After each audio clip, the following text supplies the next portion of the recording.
মুর্শিদাবাদের ফারাক্কা ব্লকের রামরামপুরের এলাকার অভিযান চালিয়ে প্রায় 50টি তাজা বোমা উদ্ধার করল পুলিশ। আর এই ঘটনার সঙ্গে জড়িত থাকার অভিযোগে আনিকুল শেখ নামের এক স্থানীয় বাসিন্দাকে গ্রেফতার করা হয়েছে।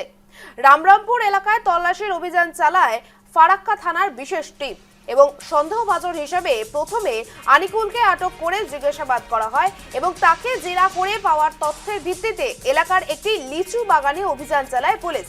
সেখানেই মাটি খুঁড়ে বের করা হয় একটি বড় প্লাস্টিকের জার, যার ভেতরে ঠাসা ছিল প্রায় 50টি তাজা বোমা।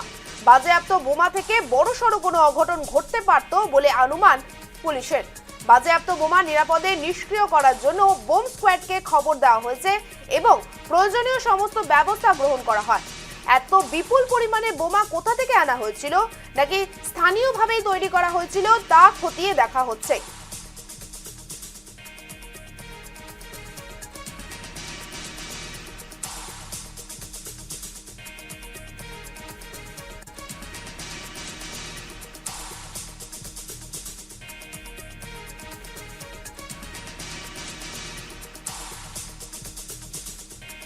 এই মুহূর্তে আমাদের সঙ্গে জুড়ে গেছেন টেলিফোন লাইনে শান্তনু রয়। শান্তনু, যেমনটা খবর আসছে যে মুর্শিদাবাদের ফারাক্কায় নাকি 50টি তাজা বোমা উদ্ধার করা হয়েছে এবং এই তাজা বোমাগুলিকে ইতিমধ্যে নিষ্ক্রিয় করা হয়েছে। তবে এটি যদি সেখানে থাকতো তাহলে কিন্তু একটা বড় দুর্ঘটনা ঘটতে পারতো, আর গ্রেফতারও হয়েছে এই ক্ষেত্রে একজন।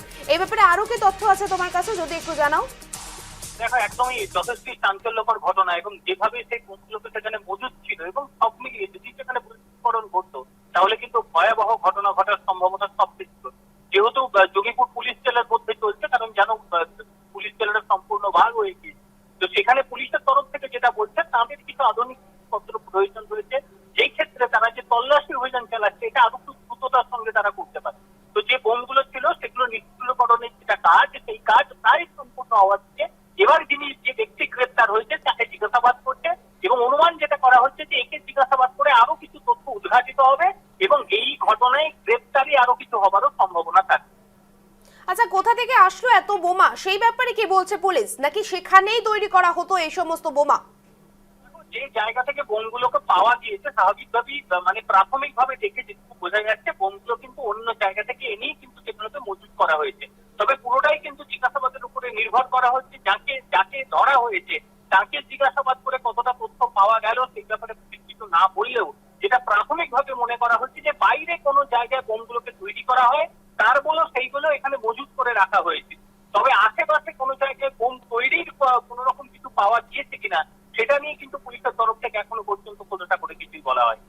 বেশ, যেমনটা তুমি জানালে যে ইতিমধ্যে এই সমস্ত ব্যাপারের জন্য গ্রেফতার করেছে একজনকে এবং তাকে জিজ্ঞাসাবাদ করার পরই এই ব্যাপারে একেবারে কনফার্ম হওয়া যাবে যে বোমাগুলি সেখানেই তৈরি হতো না বাইরে থেকে আনা হয়েছে। অবশ্যই এই খবরের দিকে নজর থাকবে। তবে আপাতত তোমায় ধন্যবাদ শান্তনু।